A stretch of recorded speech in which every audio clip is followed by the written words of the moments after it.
Un grito atravesó los oídos del sargento Tánaro. No podía oír nada más. Por un momento creyó estar ciego además de sordo, pero luego se percató de que solo era sangre, adherida a los lentes de su casco.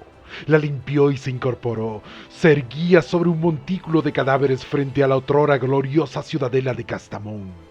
Todo estaba roto o destruido, las murallas caían, los edificios explotaban, las torres y los pilares se derrumbaban contra el suelo. Cientos de soldados y civiles yacían muertos a su alrededor, y con una oleada de indignación fue consciente de que sus hermanos de batalla también estaban desplomados en la pila, con sus armaduras rasgadas y vapores emergiendo de sus entrañas. Más allá de los montones de muertos había un océano de inhumanos rostros. Había tiránidos donde quiera que mirara. Habían interrumpido su festín y venían por millares para reunirse alrededor suyo. Sabían que él era su último obstáculo. No, pensó, sonriendo. Creían que él era su último obstáculo. ¡Coraje y honor!, rugió, sosteniendo su rifle en alto. Recuperó la audición y se deleitó con el poder de su propia voz. Luego se tambaleó embriagado a través de los cuerpos hacia su enemigo. Su sonrisa se amplió cuando vio a personas arrastrándose desde los escombros y marchando a su lado. La mayoría eran solo civiles, sosteniendo armas ajenas o fragmentos de metal astillado. Todos estaban ensangrentados y heridos, pero estaban con él, y cuando cargó, también cargaron con él, aullando y gritando. Roció las líneas delanteras de los tiránidos con Prometium, creando un deslumbrante muro de fuego. Luego, con el tanque vacío, colocó un pie sobre un cadáver, se quitó el casco, se sacudió el cabello del rostro y abrió fuego con su pistola, disparando proyectiles de Volter contra la horda en llamas. La gente luchaba y moría a su alrededor, corriendo desde todas las direcciones, mirándolo con asombro y admiración mientras detenía la marea de Xenos. Los tiránidos dispararon proyectiles vivientes en su pecho, atravesando la ceramita y llenándolo de toxinas. Aulló, se tambaleó hacia atrás y finalmente cayó ante la carnicería, luchando por incorporarse mientras los parásitos se enterraban en él. Las toxinas hicieron que su cabeza diera vueltas y sus manos resbalaron en su propia sangre. Un último disparo, pensó, empuñando su pistola con dedos temblorosos, pero el corazón le latió con fuerza y no pudo levantarse. Oyó a los tiránidos escabullirse lentamente hacia él, moviéndose para matarlo. Se sintió orgulloso al ver que titubeaban, inseguros de acercarse a él o no. Entonces apareció una mujer frente a él, frágil y ensangrentada, con la ropa hecha a jirones. Había rastros de lágrimas en sus mejillas, pero ya no lloraba. Parecía orgullosa mientras le tendía la mano. «No puedes levantarme», jadeó, tomando su mano entre las suyas. «Soy muy pesado». «Valor», dijo ella, con la voz llena de convicción. Tánaro se percató de que increíblemente estaba logrando levantarlo del suelo. Entonces fue consciente del porqué. La gente se había reunido a su alrededor y dispuesto sus manos sobre su armadura, elevándolo entre los muertos. «Honor», dijo él, mientras lograban enderezarlo. Entonces, como uno solo, cargaron.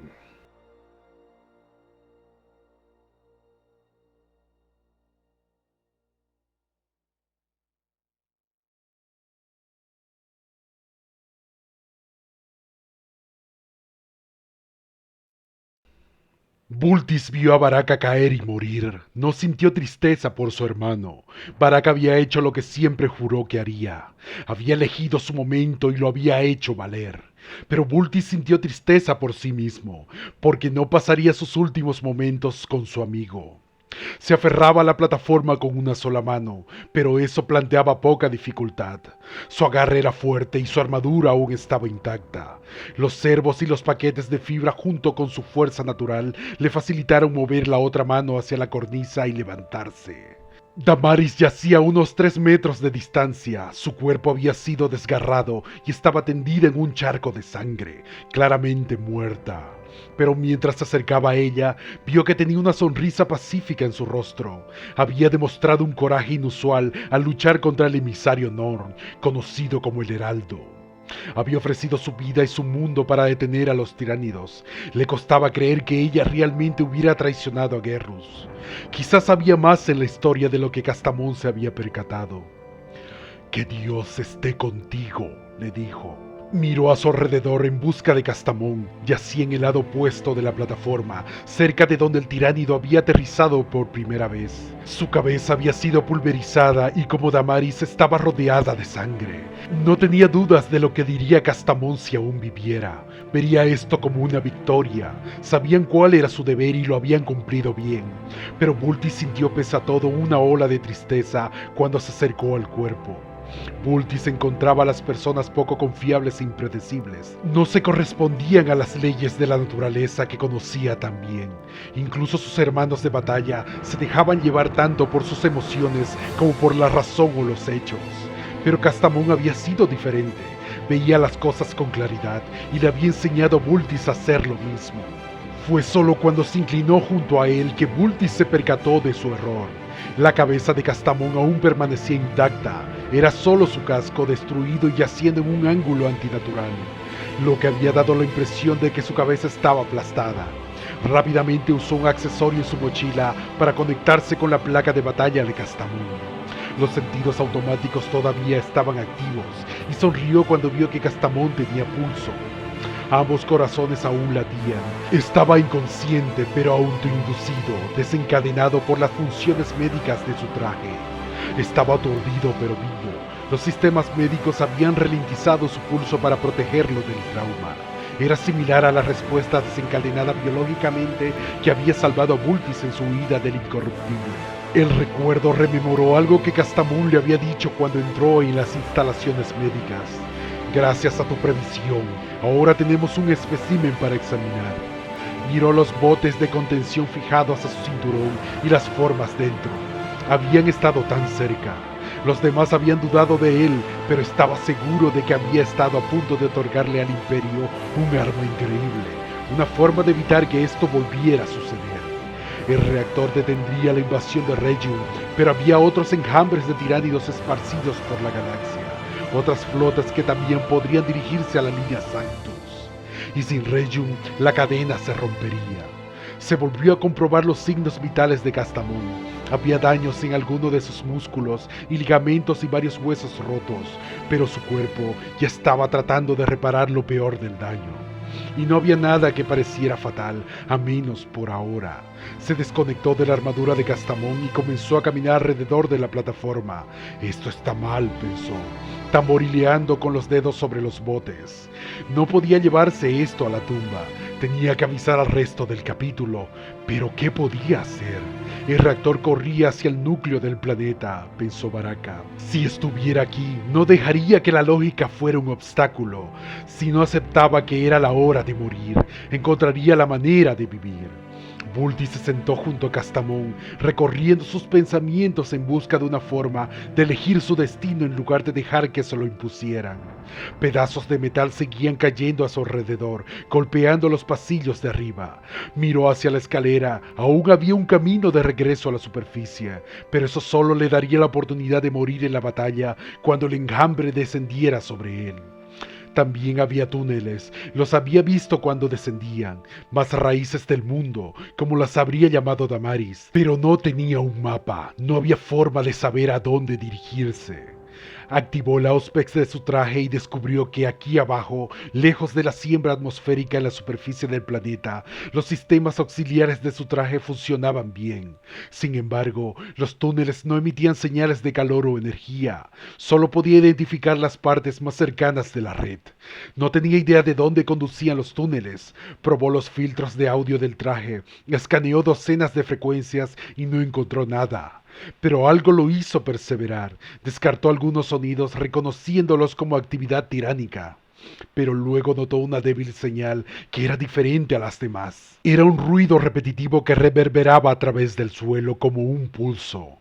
Absurdamente, pensó en las cosas que Baraka le había contado sobre la fe local, historias de espíritus que vivían en las profundidades de la tierra, sombras del emperador que guiaban a los muertos al descanso.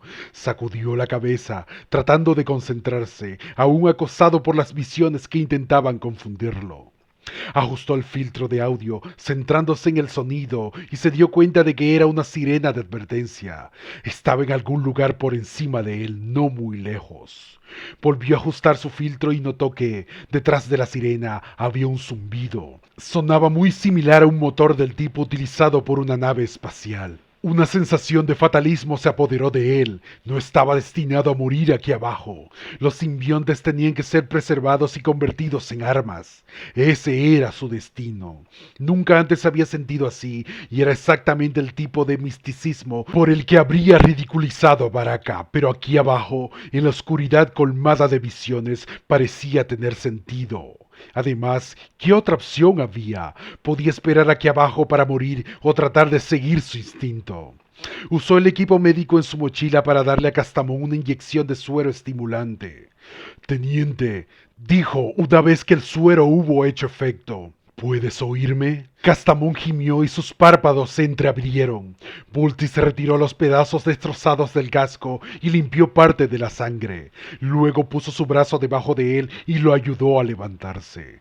Para su alivio, Castamón no solo se levantó, sino que también logró abrir del todo los ojos. Intentó hablar, pero tenía la garganta muy dañada.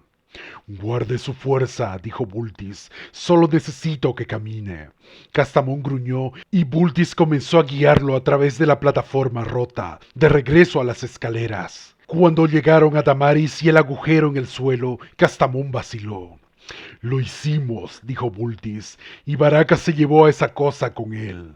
Castamón cerró los ojos, luego permitió que Bultis lo guiara. Llegaron a la escalera y sin que se lo pidiera, Castamón empezó a subir. No mucho después, Bultis vio el túnel que necesitaban y ayudó a Castamón a descender de la escalera, dejando que el teniente se apoyara en él mientras se dirigían por el otro pasillo.